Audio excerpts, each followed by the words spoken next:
Yeah, first I'd like to send our condolences out to Rudy Johnson's friends and family, and obviously a great player here, and know they're going through a difficult time. And then happy birthday to Cole Kublik, another great Auburn man.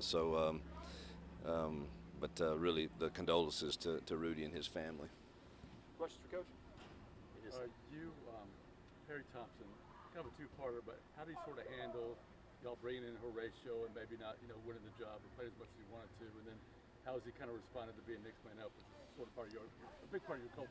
Yeah, I think anytime everybody wants to be the guy, and certainly you never, those are disappointments. But that's part of the development process, and I thought he handled it well, and I think he's coming on, and I mean it's time. Step up, next man up, and him and Sam have got to get ready and step in and play big roles for us now. What are his attributes? Obviously, size probably one of them.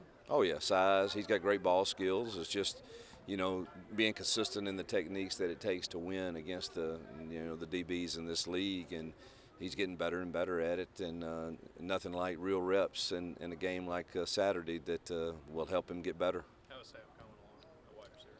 Sam is he's got a great skill set. He's going to be a really good player. He's just a freshman, sort of like some of the guys last year, and he'll make some mistakes at times, but man, he's going to be a heck of a player, and may have to contribute now. You're hoping that he can wait and develop again. Nobody wants to hear that anymore, but that's pretty normal in the old days. But Sam's going to be a really good player. Hugh, what does it take for a team you got 2 back-to-back road games against top 10 teams, you have a tough loss. Like, what does it take to come back and compete again, pick yourself back up, and what do you think about this team in terms of do they show those sort of qualities? Yeah, that is this day and time, I think you just asked a question that is real, and but I think this team is confident in who they are, and see that, man, they had a chance to win a game against a really good opponent on the road, and now you get another one. You obviously wish you didn't have back-to-back road games. It takes a lot out of you, but I think they've had a great week.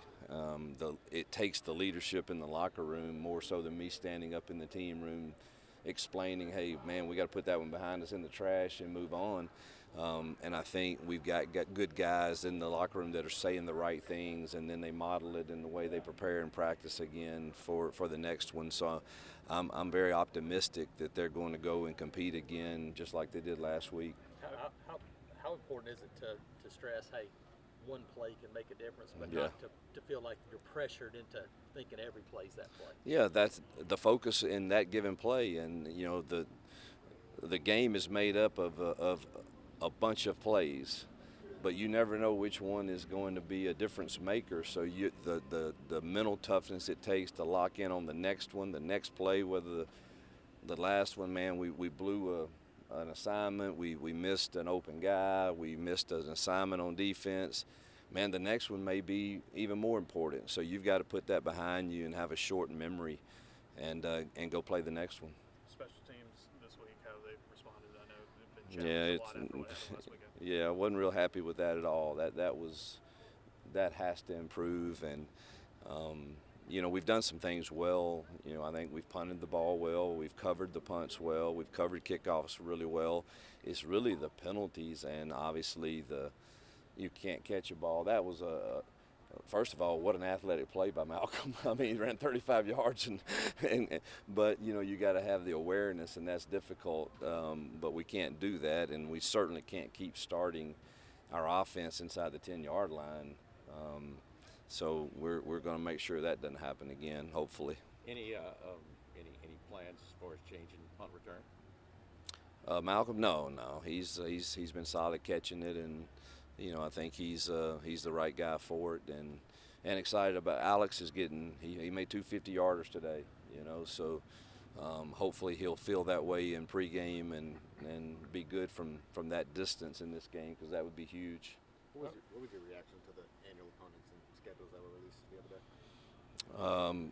Or the Packers available, or can we get them and maybe the Chiefs, and but then you go look at it, every one of the schedules are equally as hard and difficult, and but it's kind of exciting. It's going to be exciting for fans. I do think it's I say this all the time, and I know people may say it's I don't know what they say. Maybe it's a cop out or whatever. But I do think that the mindset of everybody has to be more like the NFL. I mean, this league is, I think, the days of a team just being dominant and you got to. I think you have to start having the mindset, man. You go 9-3, 8-4 is good. 9-3 can be really good.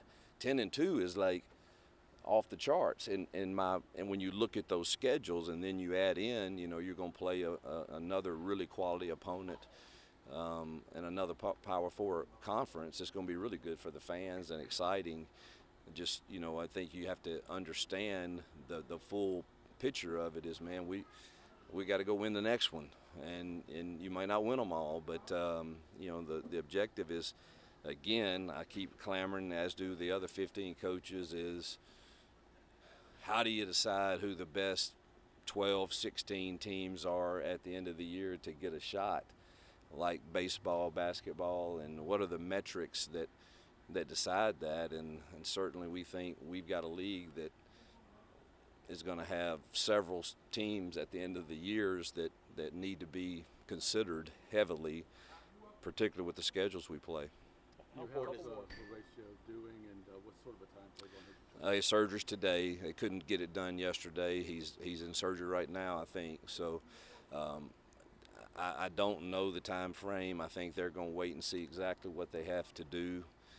But I know he's going to be 2 weeks non-weight bearing, and then kind of go from there. How important is run game this week, being able to run the footballs when you go on the road against a team like A&M? Huge. It would probably should have been a little more committed. We averaged 3.5 yards last week against a really good run defense, but you've got to be able to be balanced somehow so that they can't just tee off on you. And so I think it's very critical that we're able to get those dirty runs that keep us ahead of the chains and stay out of we have way too many third and longs. You're just not gonna have success in that world very much at all. All right, thank you, Coach. Appreciate it. Yep. Thank y'all.